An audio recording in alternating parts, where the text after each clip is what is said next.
Você sabe o que é a Reforma Protestante? O que foi esse movimento que dividiu a história da Igreja?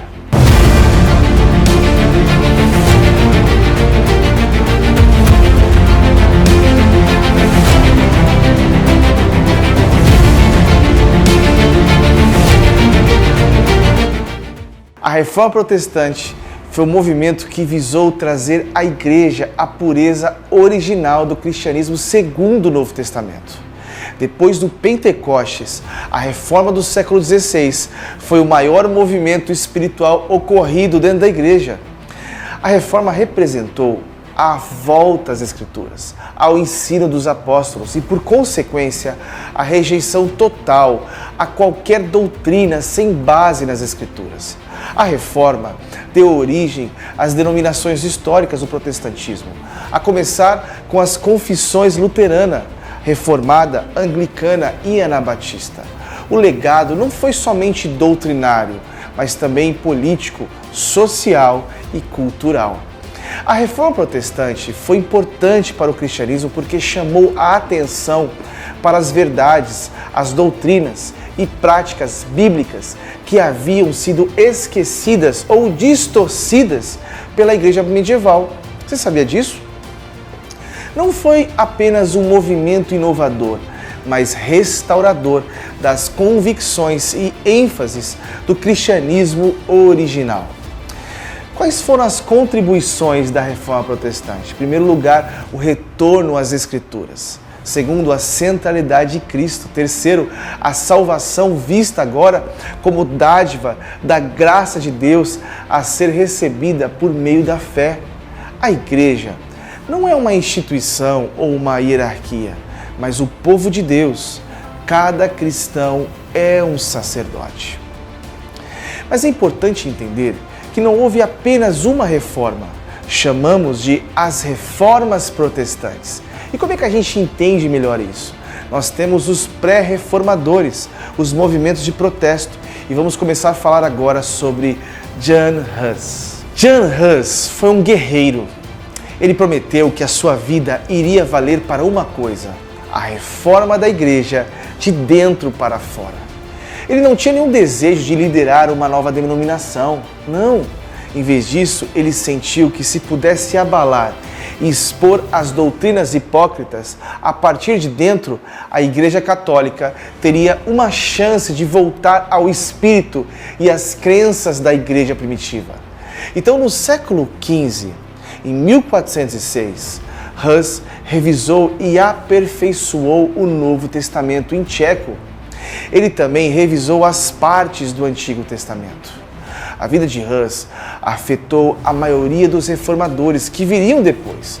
As suas doutrinas foram muitas, porém, o que mais impactou foi a sua posição em favor da verdade. A verdade realmente vence tudo. A verdade absoluta, a verdade que se aplica a todas as pessoas, a todos os tempos, a todos os lugares, sempre vencerá. Ela sempre virá à tona, por mais que seja encoberta por mentiras ou por mais disfarçada que seja pelo engano. Não importa quanto tempo leve, a verdade sempre prevalecerá. As mentiras e o engano cairão e a verdade permanecerá. Eu quero falar aqui para você uma frase muito famosa de John Huss. Portanto, cristão fiel, busque a verdade, ouça a verdade, aprenda a verdade, ame a verdade, fale a verdade, apegue-se à verdade, defenda a verdade até a morte, pois a verdade o tomará livre do pecado, do diabo, da morte, da alma e, finalmente, da morte eterna. John Huss morreu martirizado, queimado vivo, em praça pública. E segundo os historiadores, ele disse uma frase antes de morrer. Essa frase, ela ecoa até hoje. Ele dizia o seguinte, quando estava sendo queimado vivo: hoje, vocês estão assando um ganso. Muitos anos depois, haverá um homem que vocês não vão conseguir calar. Segundo a maioria dos historiadores, 100 anos depois, vem Lutero com o machado de guerra da Reforma Protestante, com uma voz que soa até hoje como uma grande trombeta. Vamos falar agora sobre um grande pré-reformador chamado John Wycliffe. Wycliffe foi um precursor da grande revolução que estava prestes a impactar o mundo religioso. Nenhum dos outros reformadores, exceto John Hus, deu crédito a Wycliffe pela porta aberta. Wycliffe era um homem de estabilidade, fortemente associado aos ricos, poderosos, mas lutou incansavelmente pelas pessoas comuns, simples. Ele entendia que todos deveriam conhecer a mensagem da cruz e ter um relacionamento íntimo com o Senhor. Só para você entender melhor, antigamente, para uma pessoa conhecer as Escrituras era extremamente controverso. Tanto que ele foi conhecido como a estrela da manhã da Reforma Protestante. Ele ficou conhecido como o homem mais culto da Inglaterra. Ele acreditava que a Bíblia deveria ser colocada em mãos das pessoas mais simples e todos poderiam ter um entendimento da Bíblia. E por isso a Igreja Católica tinha o poder sobre todo o povo. Usando a Bíblia como alicerce, John Wycliffe ele começou a separar as ideias criadas pelo homem da Igreja dos princípios da palavra inspirada por Deus. Um ponto importante a ressaltar aqui é que ele fez tudo isso atuando como um sacerdote da igreja. Incrível! Só de se pensar que os grandes reformadores, eles não queriam de fato criar uma denominação ou um novo movimento. Não, todos eles tinham o desejo íntimo em seu âmago de reformar e levar a pureza da igreja dentro do coração de todos os fiéis. Eu quero falar agora para vocês sobre Martinho Lutero. Martinho Lutero, o alemão, filho de camponeses, ele tornou-se monge agostiniano e entrou para o convento em Erfurt. Ele buscava com avidez a salvação da sua alma. No ano de 1512, aos 29 anos, o texto de Romanos, capítulo 1, de verso 17, um dos textos mais lindos da história. O justo viverá pela fé. Isso explodiu como uma bomba em seu coração. Ali, ele descobriu a gloriosa doutrina da justificação pela fé. O livro de Romanos, de fato, é um tratado teológico que nos inspira muito.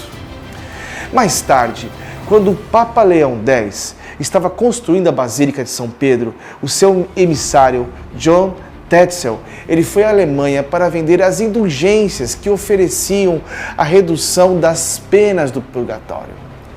Ele foi convencido de que o tráfico de indulgências desviava o povo da verdade, oferecendo falsas esperanças. Lutero então decidiu enfrentar esse abuso e no dia 31 de outubro ele prega nas portas da igreja de Wittenberg as 95 teses contra as indulgências. Estava agora deflagrado o movimento da Reforma Protestante. Essas teses foram um golpe no poder papal e no poder da igreja que se desviara da fé apostólica. As teses combateram o pretenso poder da igreja de ser mediadora entre os homens e Deus, vendendo o perdão dos pecados. Lutero, muito tempo depois, ele foi excomungado pelo Papa. Em 1521, em Worms, na Dieta Imperial, sob ameaças de morte, ele defendeu sua fé diante do imperador, de clérigos, de nobres, de condes e de embaixadores. Pediram para que Lutero se retratasse de suas obras. Então ele disse com muita coragem: a menos que vocês me convençam pelas Escrituras que eu estou errado, não me retratarei, pois não é lícito a um homem agir contra sua coincidência.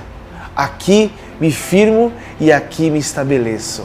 Ao sair da Dieta de Worms, Lutero foi raptado pelos seus aliados e levado para um castelo, onde ficou 10 anos atrás de um biombo, trabalhando duramente na tradução do Novo Testamento.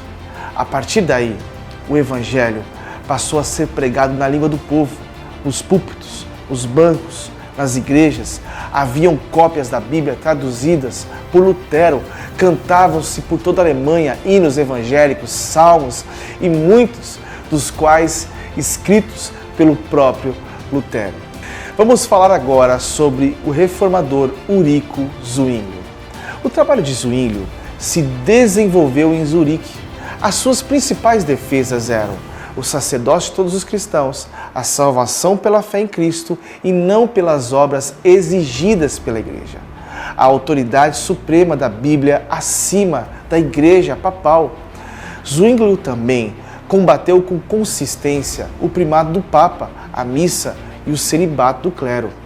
Você sabia que as 67 teses de Zwinglio tiveram mais impacto para nós protestantes do que as 95 teses de Lutero? Sim, depois você pode acompanhar um pouco mais sobre isso. Você sabia que as 67 teses de Zwinglio tiveram mais impacto do que as 95 teses de Martinho Lutero? Isso, Zwinglio foi considerado como o pai da liturgia. Vamos agora falar sobre João Calvino. Calvino foi o grande cérebro da Reforma e o sistematizador das doutrinas reformadas. Francês, filho de um rico advogado ligado ao clero, Calvino recebeu formação humanista. No século XVI, em 1533, ele declarou-se protestante e teve de fugir de Paris em virtude de inesperadas perseguições. Calvino escreveu inúmeras obras, inclusive comentários de quase todos os livros da Bíblia. Aos 26 anos, escreveu a principal obra da Reforma, As Institutas da Religião Cristã, que até hoje é um marco e referencial da teologia reformada em todo o mundo.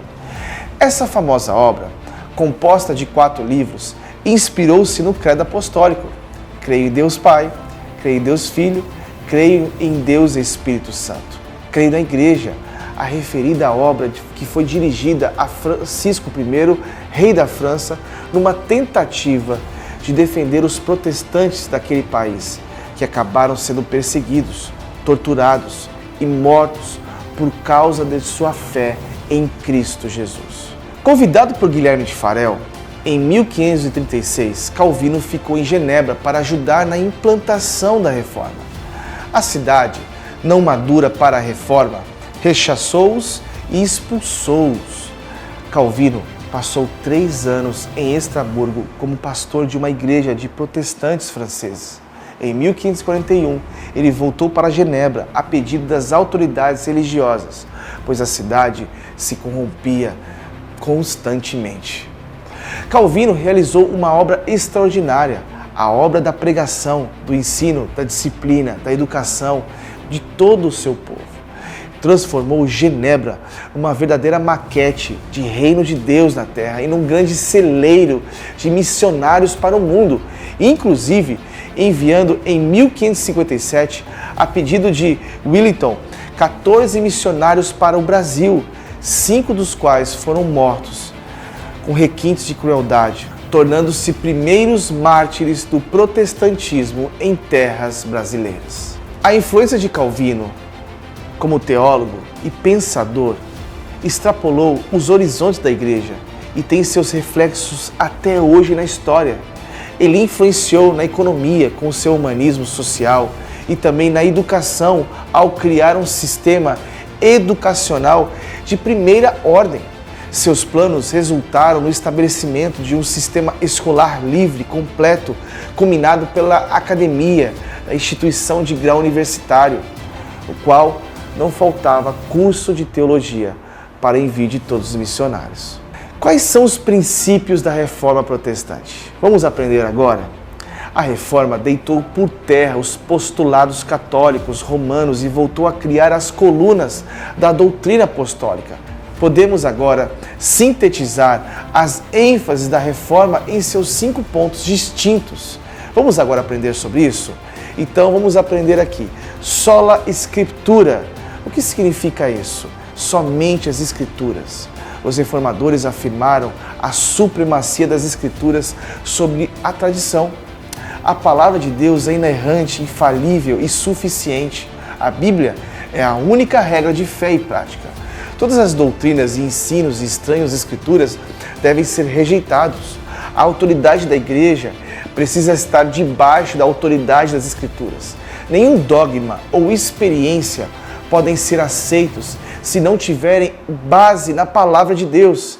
Eis que diz o artigo 5º da Confissão da Igreja Reformada da França: adotada em 1559. Dizia assim: não é lícito aos homens, nem mesmo aos anjos, fazer nas Santas Escrituras qualquer acréscimo, diminuição ou mudança. Por conseguinte, nem a antiguidade, nem os costumes, nem a multidão, nem a sabedoria humana, nem os pensamentos, nem as sentenças, nem os editos, nem os decretos, nem os concílios, nem as visões, nem os milagres devem contrapor estas santas Escrituras. Mas, ao contrário, por elas é que todas as coisas devem examinar, regular e reformar. O segundo pilar, sola fide, só a fé. Os reformadores sublinhavam também a supremacia da fé sobre as obras para a salvação. A salvação não é mérito humano, conquistado pela prática de boas obras, mas é obra de Deus, recebida de graça pelo homem, mediante a fé em Cristo. A salvação não resulta do somatório da fé mais obra. A salvação é dom de Deus, recebido exclusivamente pela fé em Cristo. Terceiro pilar, sola gratia, somente a graça. Os reformadores reafirmaram a doutrina apostólica de que somos salvos pela graça. A graça é um dom imerecido de Deus a nós. O salário do pecado é a morte. Merecemos o juízo, a condenação, o inferno. Mas Deus, pela sua infinita graça, suspende o castigo que merecíamos e nos dá a salvação que não merecemos.